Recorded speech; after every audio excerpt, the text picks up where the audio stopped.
The Garden Report is brought to you by FanDuel, the exclusive wagering partner of the CLNS Media Network. Hey, Bobby Manning here. Welcome to the Garden Report. Josue Pavon, and we're going to preview this in-season tournament knockout round matchup between the Celtics and Pacers, which is going to kick off the knockout rounds, the quarterfinals of the in-season tournament. Now, beginning on home courts, it's going to begin in Indiana for the Celtics, given the Pacers 4-0 record in group play. Celtics squeeze in. We talked about that on Tuesday after they beat the Bulls. And this is an interesting matchup. I think they got fortunate in not seeing New York, which was a possibility. That's a tough team, especially on the road.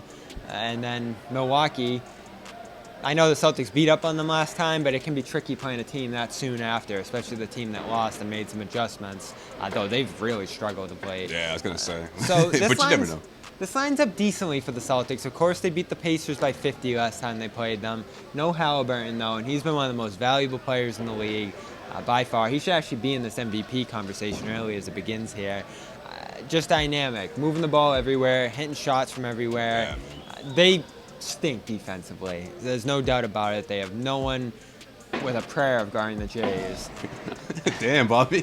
I mean, did you watch this last game? They're giving it was up. Ugly. They're probably going to be the best offense in NBA history and the worst defense in NBA history. It's not even. I'm not even like. If you look at the numbers, you're not that far off. I mean, So, they give up a lot of points. 140 or close to it against the Bulls. I mean, the Heat. Is there more concern going into this game about ending up in a shootout with a team like that, or do you look at it and say Celtics going to score with ease and just blow it through them? I'm probably going to go towards I'm leaning towards the latter just because of what we saw Friday night, what we saw the last in-season tournament game. I just feel like these guys are really into this, you know. And I'm not saying that as in like, oh, they're not always into the, you know, every single matchup, but I do think that there's a little more weight with this game, and I think that they do want to go out there and play the right way.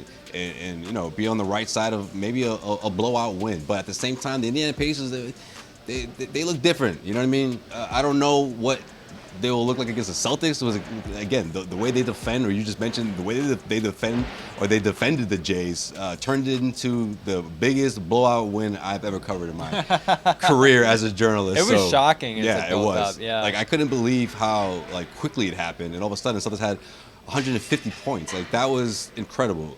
I don't think the same thing happens, but given what we saw Friday night and what this team looks like in the second half, I think they're going to play the right way, and I think they build enough of that, that they're going to build that cushion where you're not going to have an inspired Pacers team like you'll see in that first quarter. FanDuel is the exclusive wagering partner of the CLNS Media Network. Right now, new customers get $150 in bonus bets with any winning $5 moneyline bet. FanDuel, official partner of the NFL. I'd be disappointed if they don't win, though. Obviously, they've come so far. This is a beatable opponent. I don't want to disrespect the Pacers. We can probably talk about them with Caitlin this weekend if we can on the show, but I mean, you won your group. The defense, defense is something you should be able to expose on that side, especially after what you did last time. Halliburton's not going to make up for 50 points. It's going to be much closer. It's going to be much more competitive, but you should be able to win here. In terms of the atmosphere, though, you don't have that target score now. It's single elimination. So I think what everyone's going to be looking for is, does this one have a playoff vibe to it? Are guys going to be playing 40 minutes? Are guys going to be playing out the entire game if you go down big? I think so. I really do, especially, you know, if it's close throughout and you're going into that fourth quarter, that's going to be their approach. And that's a great way to do it if you're the Indiana Pacers or if you're the Boston Celtics. Either way. You know, I mean, obviously the Celtics are a team that's everyone's projected to make it to the NBA Finals, but if you're the Indiana Pacers, man, like, how big of a confidence booster is it to They're going for this. Eliminate the Boston Celtics in this tournament? I mean, it is relevant at this point because, again, this is the knockout round. So I think the closer we get to the championship, you know, the hype goes up, you know. So I do think that that's what the Pacers are going to go, you know, that's going to be their approach. The biggest wild card to me is easily Buddy Hield. Buddy, lately, has been having these games where it's like he's dropping 28 or he's dropping 7, and I'm not exaggerating. If he gets hot from beyond the arc, that will carry over for 4 quarters. It's gonna make a humongous difference for the Indiana Pacers. But if you get, you know, the 2 for 9 or like, you know, 3 for 11, Buddy Hield, the Celtics are in really good shape. I hope they're hypnotized by the court.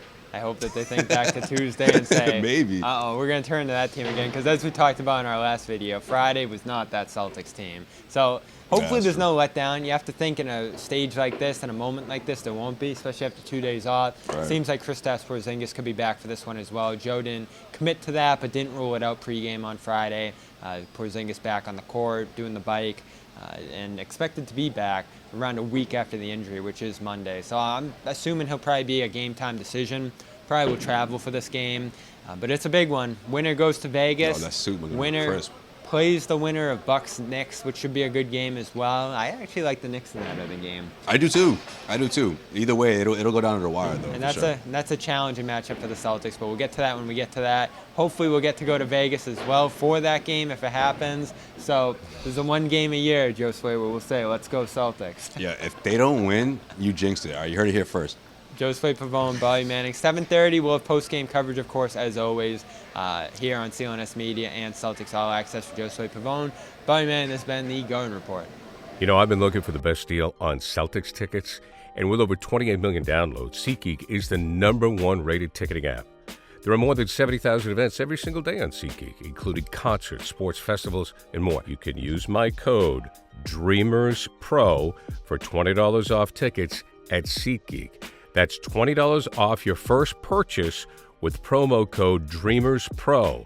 Make sure you check the link in the description to download the app.